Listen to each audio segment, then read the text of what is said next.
लोकसभा चुनाव के तीसरे चरण का प्रचार खत्म हो गया है। उत्तर प्रदेश के मुरादाबाद, रामपुर, संभल, फिरोजाबाद, मैनपुरी, एटा, बदायूं, आंवला, बरेली और पीलीभीत सीट पर 23 अप्रैल को वोट डाले जाएंगे। तीसरे चरण में समाजवादी पार्टी के साथ साथ मुलायम सिंह यादव और उनके कुनबे को सियासी इम्तिहान से गुजरना है। प्रदेश की जिन 10 लोकसभा सीटों पर चुनाव होने हैं, वहां गठबंधन के तहत 9 सीटों पर समाजवादी पार्टी मैदान में है और महज 1 सीट पर बहुजन समाजवादी पार्टी चुनाव लड़ रही है। 2014 के लोकसभा चुनाव में बीजेपी इन 10 सीटों में से 7 सीटें जीतने में सफल रही थी और 3 सीटें सपा को मिली थी। इस बार के सियासी संग्राम में सपा, बसपा, आरएलडी मिलकर चुनावी मैदान में उतरे हैं और इस दौर में सपा अगुवाई कर रही है और बीजेपी से उसका सीधा मुकाबला है।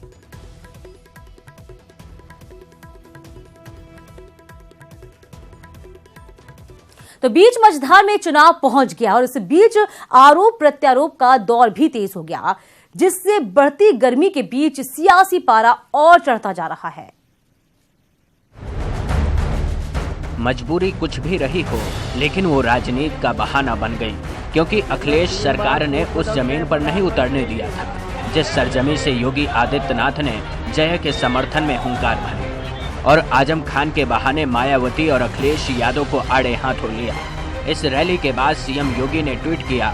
उन्होंने लिखा, भगवान राम ने एक बात कही थी, उन्होंने कहा था कि मैं मृत्यु से नहीं डरता, मुझे लोक निंदा से डरता हूं। पता नहीं समाजवादी पार्टी और बहुजन समाजवादी पार्टी के इन नेताओं को लोक निंदा का भय है या नहीं है। समाजवादी पार्टी के मुखिया से पूछना चाहता हूं कि उस व्यक्ति के साथ मंच शेयर करना और उसके लिए वोट मांगना, क्या ये आधी आबादी का अपमान नहीं है?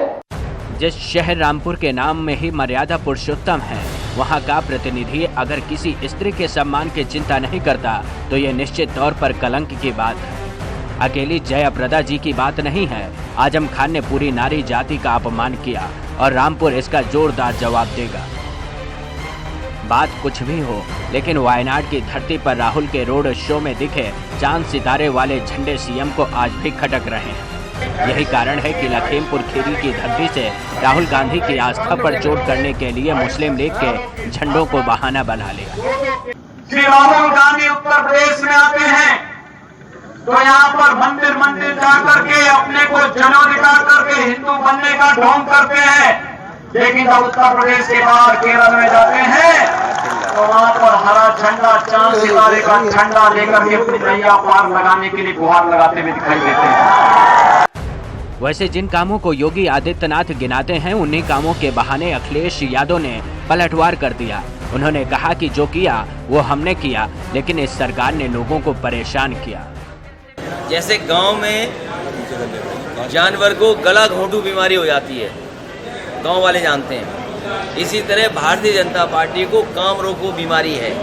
कहीं काम चल रहा होगा वो रोक देंगे, कहीं काम चल रहा होगा वो रोक देंगे और इन गरीबों का सब छीन लिया। पेंशन छीन ली, एम्बुलेंस बर्बाद कर दी, 100 नंबर बर्बाद कर दिया, हॉस्पिटल बर्बाद करना चाहते हैं। हमें उम्मीद है कि थोड़ा जनता इनको सबक सिखाएगी।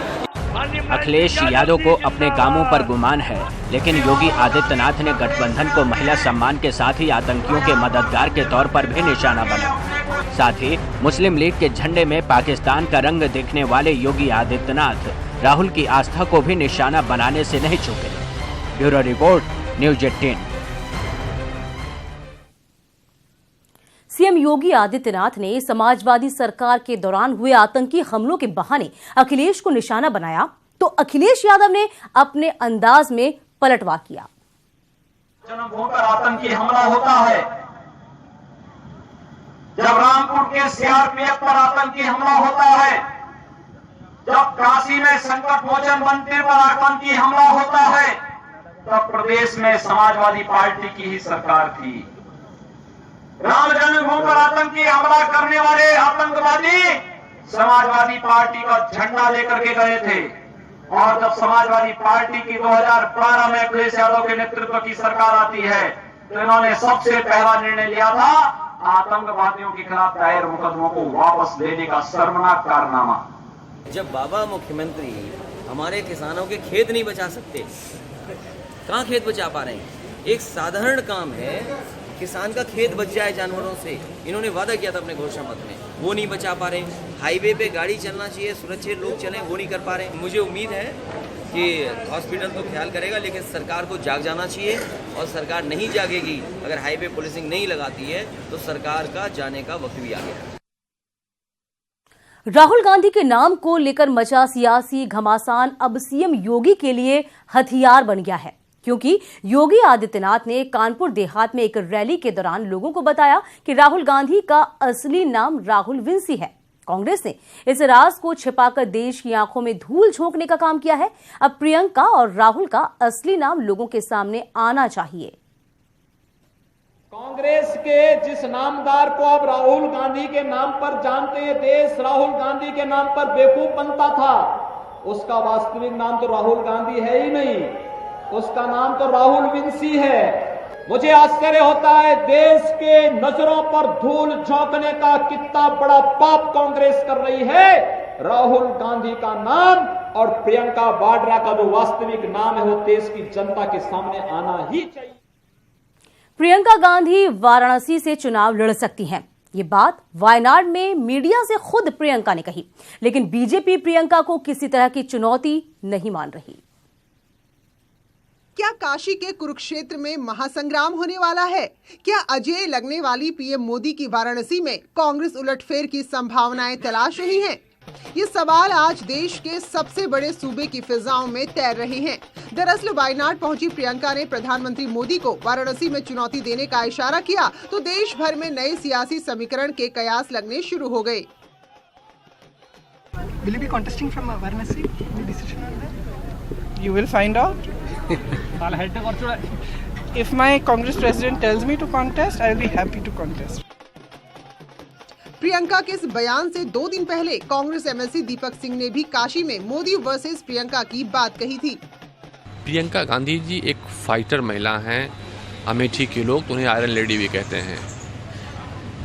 जिस तरह से पूरे देश में मोदी जी ने झूठ बेचा, बनारस को उन्होंने 5 साल पीछे किया, तो मुझे लगता है प्रियंका गांधी जी बनारस से चुनाव लड़ना चाहती हैं और अमेठी के लोग भी चाहते हैं, पूरे देश के लोग चाहते हैं कि प्रियंका गांधी जी बनारस से चुनाव लड़ें। लेकिन बीजेपी प्रियंका को ज्यादा गंभीरता से नहीं ले रही है। ये तीसरा लोकसभा चुनाव है उनके लिए। 2 लोकसभा चुनाव में पहले भी प्रचार कर चुके हैं, तो आज वो चमत्कार बोलते, मुझे चमत्कार नहीं दिखता। वो बोलते तूफान आने वाला है, और तूफान छोड़ हवा तक नहीं चलती है। तो ये मीडिया का ट्रायल अच्छा होता है उनका। इसमें कोई दो राय नहीं कि अगर वाराणसी के रण में इंदिरा की पोती उतरी तो ये रण रोचक जरूर हो जाएगा और प्रियंका की दावेदारी से कांग्रेस आर्मी का जोश और भी हाई हो जाएगा। Bureau report, news 18। इस बार के चुनाव में विवादित बोलों का सिलसिला थमने का नाम नहीं ले रहा। अब बेसिक शिक्षा मंत्री ने कुछ ऐसा बयान दिया जिस पर सियासी बवाल मचना तय है। गोंडा में मंत्री अनुपमा जायसवाल ने गठबंधन पर हमला करते हुए बिना नाम लिए मायावती की तुलना हाथी के गोबर से की। उन्होंने बिना नाम लिए अखिलेश यादव पर तंज भी किया और कहा कि हाथी का गोबर सिर पर रखकर क्यों घूम रहे हैं। सियासी समर में डर्टी पॉलिटिक्स जारी है। चुनाव आयोग की सख्ती के बावजूद हर पार्टी के कुछ नेताओं का माइक देखकर मन मचल ही जाता है। बयान बहादुरों में आज बारी थी यूपी सरकार में बेसिक शिक्षा मंत्री अनुपमा जायसवाल की। गोंडा में मंत्री साहिबा सुर्खियां पाने के लिए गठबंधन पर हमला करते करते बीएसपी सुप्रीमो मायावती पर विवादित बयान दे बैठी। काम नहीं बोलता है, तुम्हारा कारनामा बोलता है, और अगर काम बोलता तो फिर हाथी का गोबर उठाने की तुमको जरूरत क्या पड़ेगी। अगर काम बोलता था तो हाथी का गोबर उठाने की क्या आवश्यकता थी भाई। गोबर लिए घूम रहे हो, जगह जगह ऊपर सर पर रख रहे हो, उसको बड़ा इज्जत देने का काम कर रहे हो, मंच पर बैठाने का काम कर रहे हो। एक बयान से अखिलेश यादव और मायावती दोनों पर निशाना साधने वाली मंत्री जी की गोबर पॉलिटिक्स पर विपक्ष हमलावर है। चुनाव आयोग ने भी इस मामले में संज्ञान लिया। विवादित बयान देकर सुर्खियों में आना अब सियासत की रवायत बन चुकी है, जिससे छोटा बड़ा कोई भी दल अछूता नहीं। गोंडा से न्यूज़ 18 के लिए देवमणि की रिपोर्ट। बहरहाल फंडा अच्छा है, बयान दो और सुर्खियों में रहो। बढ़ेंगे आगे। सीएम योगी आदित्यनाथ के संभल में शुक्रवार को दिए गए बयान की रिपोर्ट यूपी निर्वाचन आयोग ने भारत निर्वाचन आयोग को भेज दी है। अब भारत निर्वाचन आयोग इस मामले में आगे जरूरी एक्शन लेगा। दरअसल मुख्यमंत्री योगी आदित्यनाथ ने संभल में एक जनसभा के दौरान समाजवादी पार्टी के प्रत्याशी को बाबर की औलाद कहा था, जिस पर आयोग ने जिलाधिकारी से रिपोर्ट मांगकर उसे भारत निर्वाचन आयोग को भेज दिया है। वहीं बदायूं में बीजेपी प्रत्याशी संघमित्रा मौर्य के विवादित बयान का वीडियो वायरल होने के बाद चुनाव आयोग ने वहां की डीएम से रिपोर्ट मांगी है। संघमित्रा मौर्य ने कहीं ये कहा था कि फर्जी मतदान की अपील जैसा कुछ या उसके लिए रिक्वेस्ट किया है। इस मामले में उन्हें नोटिस इशू किया, नोटिस की जवाब दिया गया है और इस सारे पूरे प्रकरण को भारत निर्वाचन आयोग को भेज दिया गया है। माननीय योगी जी ने कुछ अपने भाषण के दौरान कहा था, जिसमें मीडिया की रिपोर्ट्स में भी आया था और निर्वाचन आयोग ने इस पर आख्या भी मांगी थी, तो एक तथ्यात्मक आख्या जिलाधिकारी से प्राप्त करके इसे निर्वाचन आयोग को भेज दिया गया। Welcome back. बढ़ते हैं खबरों में। लखनऊ लोकसभा सीट पर नामांकन की जांच के बाद 37 पर्चे रद्द कर दिए गए और सिर्फ 14 लोगों को चुनाव लड़ने योग्य पाया गया। गठबंधन प्रत्याशी पूनम सिन्हा का पर्चा नामांकन में एकदम सही पाया गया और उन्होंने आज से विधिवत चुनाव प्रचार की शुरुआत कर दी है। न्यूज 18 से बातचीत में पूनम ने कहा है कि लखनऊ के लोगों से वो विकास के नाम पर वोट मांगेंगी और लोग उन्हें प्यार भी कर रहे हैं। पूनम सिन्हा लगातार लोगों से जनसंपर्क कर रही हैं। गठबंधन के प्रत्याशी लोगों से अपने लिए वोट मांग रही हैं। आइए उनसे बात कर ले। मैम, जब पहले दिन आप रथ यात्रा पर निकली थी तो पहले का दिन अलग था, अब आप 3-4 दिन लखनऊ में बिता चुकी हैं। लोगों का प्यार किस तरह से आपको मिल रहा है? बहुत अपार प्यार मिल रहा है और बिल्कुल दोनों हाथ खोल के मुझे एक्सेप्ट किया जा रहा है। बहुत अच्छा लग रहा है, मेरे बिल्कुल सोचने से बहुत ज़्यादा। मैम, आपको लोग कह रहे थे कि आपका चुनाव लड़ने का एक्सपीरियंस नहीं है, जबकि आप सर को खुद कई चुनाव लड़वा चुकी हैं, तो उस एक्सपीरियंस को किस तरह से हासिल करके उसका इस्तेमाल लखनऊ में कर रही हैं? अब कर रही हूँ, दिखा रही हूँ और भी दिखाऊंगी अपने। इसके अलावा सर ने आपके लिए, सुरगन सिन्हा साहब ने रोड शो किया। इसके अलावा कॉन्फ्लिक्ट भी कई सारे लोगों ने कांग्रेस और सपा को लेकर सवाल जवाब किया, उनको क्या जवाब देना चाहेंगे? नहीं, मुझे कॉन्फ्लिक्ट्स में नहीं जाना है, मुझे अपना काम करना है, जीत के आना है और यहीं पर रहना है। लखनऊ का चुनाव किन मुद्दों पर लड़ रही हैं? डेवलपमेंट पे, विकास पे, जो कि काम हमारे लीडर बीएसपी के मायावती जी और अखिलेश जी ने शुरू किए हैं और किया है, करके दिखाया है।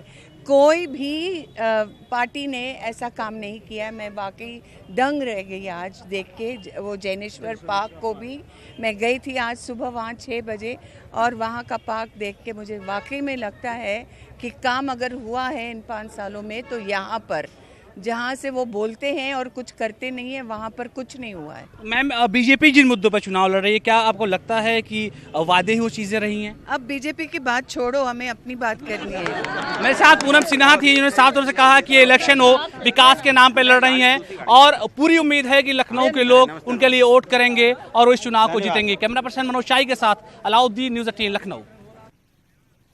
बीजेपी के यूपी प्रभारी और केंद्रीय मंत्री जेपी नड्डा उन्नाव पहुंचे। यहां लोकसभा चुनाव को लेकर जिले के सभी विधायकों, विधानसभा प्रभारियों और विस्तारकों के साथ बैठक की। बैठक में मंत्री स्वाति सिंह भी मौजूद रहीं। बैठक के बाद मीडिया से बात करते हुए जेपी नड्डा ने कहा कि यूपी की जनता का आशीर्वाद मोदी के साथ है और जिन 2 चरणों में मतदान हुआ है उसकी सभी 16 सीटें भाजपा जीत रही है। लोग आदरणीय प्रधानमंत्री जी को, मोदी जी को फिर से भारत के प्रधानमंत्री के रूप में देखना चाहते हैं। सबके मन में, उन्नाव में भी ये आकांक्षा है कि सशक्त भारत, समर्थ भारत, सामर्थ भारत मोदी जी के नेतृत्व में संभव है। कन्नौज पहुंचे नेता प्रतिपक्ष राम गोविंद चौधरी ने साध्वी प्रज्ञा को टिकट दिए जाने को लेकर बीजेपी पर निशाना साधा। उन्होंने कहा कि एक तरफ तो बीजेपी ये दावा करती है कि वो आतंकवाद विरोधी है, वहीं दूसरी तरफ उसने एक आतंकवादी को टिकट दे दिया है। तो अगर वो शराब देने से मर गए तो ये आतंकवादी क्यों नहीं शराब दे रही है? कि सारे आतंकवादी मर गए। वो खुद आतंकवादी है और रो रही है, घूम के कह रही है कि हमको बड़ा प्रताड़ना किया गया। तो आतंकवाद में चाहे हिंदू हो, मुसलमान हो, पकड़ा जा रहा है, सबको प्रताड़ित करके असली बात पूछा जाता है। ये भारतीय जनता पार्टी ने आतंकवादी को टिकट दिया है, अकाले के आतंकवादियों को चुन दिए। चलिए बात करते हैं आज की खास खबर की। श्रीलंका में हुए सीरियल धमाके में मरने वालों की संख्या बढ़ गई है। अब तक यहां 207 लोगों की मौत हो चुकी है, जबकि 400 से ज्यादा लोग घायल हैं। आज श्रीलंका में 8 जगहों पर सीरियल धमाके हुए, जिसमें 5 स्टार होटल और चर्च शामिल है। इस धमाके के पीछे पाकिस्तानी खुफिया एजेंसी ISI के हाथ होने का शक जताया जा रहा है।